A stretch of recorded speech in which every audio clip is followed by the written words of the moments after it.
What's not to love about bees? They are excellent, they are beautiful, they are friendly and good-natured, and they are massively important as pollinators.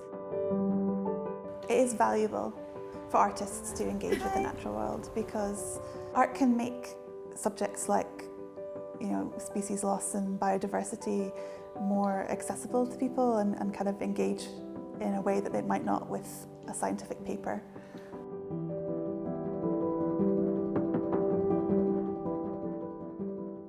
It's quite difficult to get people sometimes to see and care, and I think that art is a way that you can get people to feel empathy for bees or for all these species that are being threatened. So this is a red-tailed bumblebee. They're still very common, you'll see them in your garden. This is a buff-tailed bumblebee. This is a common carder bee. And then this is the early bumblebee. I've always been crafty. I only actually really got seriously into embroidery about a couple of years ago though.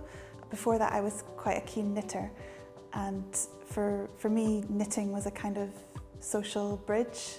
I'm autistic and I can find it quite difficult to initiate and maintain social connections, and I found that with knitting I could knit for people, and that would be a way of expressing my love and care. My autism is the lens through which I see the world, so it affects everything really that I do. It's the way that my brain works, and one of the typical things about autistic people is we have these really intense special interests, and those are a source of real pleasure and flow for us. And so when I'm making the bees, I'm not just making them because bees are beautiful, I'm making them because I love bees. It's my special interest. I think about bees all the time. I want everybody else to think about bees all the time. I want to make bees, and I want to know everything about them.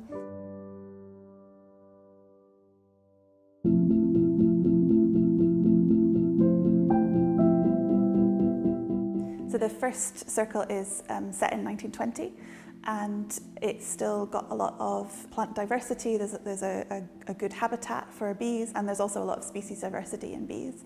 And then fast forward 100 years to 2020, the habitat has already begun to degrade, so there's a lot less plant biodiversity, and we've already lost 2 bee species, and several others are vanishingly rare.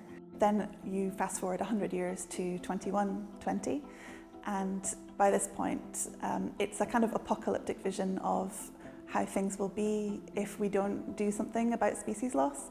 There are no official estimates for how many bees there will be in 100 years, but I was taking it from the idea that in the last century we've lost 97% of our wildflower meadows, and if we continue to lose nature at that rate, we will have massive catastrophic loss of biodiversity.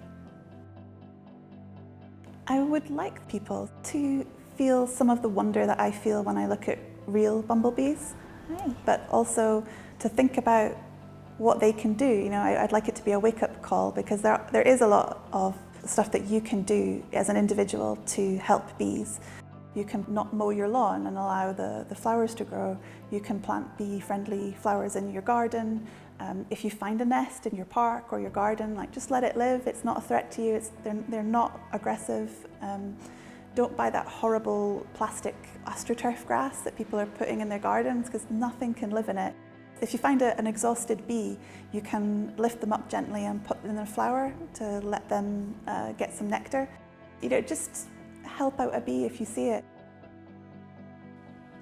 For me, I can only make art really about the things that fascinate me.